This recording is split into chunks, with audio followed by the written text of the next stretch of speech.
warra waaqayyo filateen eenyutu ittiin morma? Ergaa Phaawulos qulqulluu saba Roomaatiif erge boqonnaa 8 lakkoofsa 33.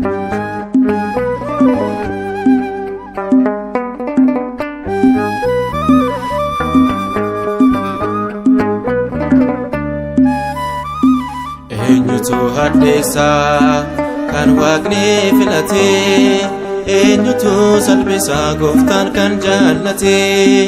Waaqayyootu muudee qulqulloota hundumaa qaama waaqayyooti. Eenyutu isaan mormaa? Eenyutu hadheessaa kan waaqni filatee, eenyutu salphisa gooftaan kan jaallatee.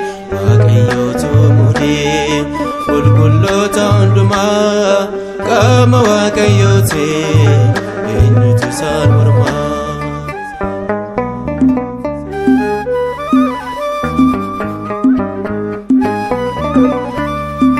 Jaalalli waaqayyoo isaan mo'ee, jireenyi addunyaas isaan ga'ee.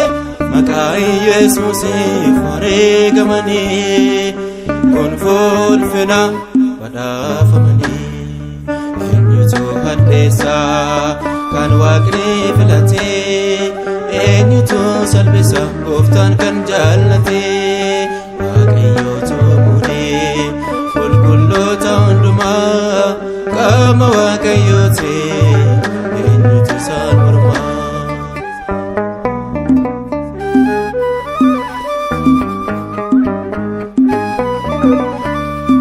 Maatiidhaaf qabeenyaas dhiisanii, wangeelaasaaf duukaa bu'anii. Addunyaa bushaamessaniiru, dandeessa dhugaa labsaniiru. Eenyutu hadheessaa kan waaqni filatee, eenyutu salphisa gooftaan kan jaallatee. Waaqayyootu muudee qulqulloota hundumaa qaama waaqayyooti. Eenyutu isaan mormaa?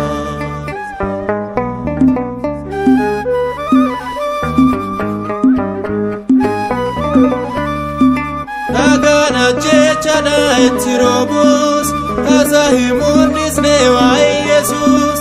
Du'aaf reebichaan ibboobsanii, maseessa dhugaa ni lallabanii.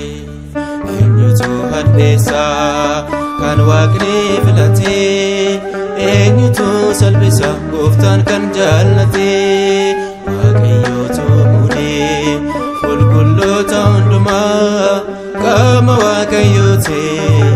Eenyutu isaan mormaa?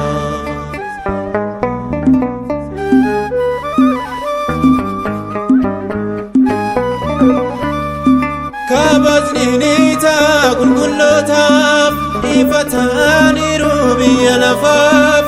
Dhiigaan jaafame maqaan isaanii, baraan jiraata yaadannoon isaanii. Eenyutu hadheessaa kan waaqni filatee, eenyutu salphisa gooftaan kan jaallatee. Waaqayyootu muudee qulqulloota hundumaa qaama waaqayyooti. Eenyutu isaan mormaa? Eenyutu hadheessaa kan waaqni filatee, eenyutu salphisa gooftaan kan jaallatee.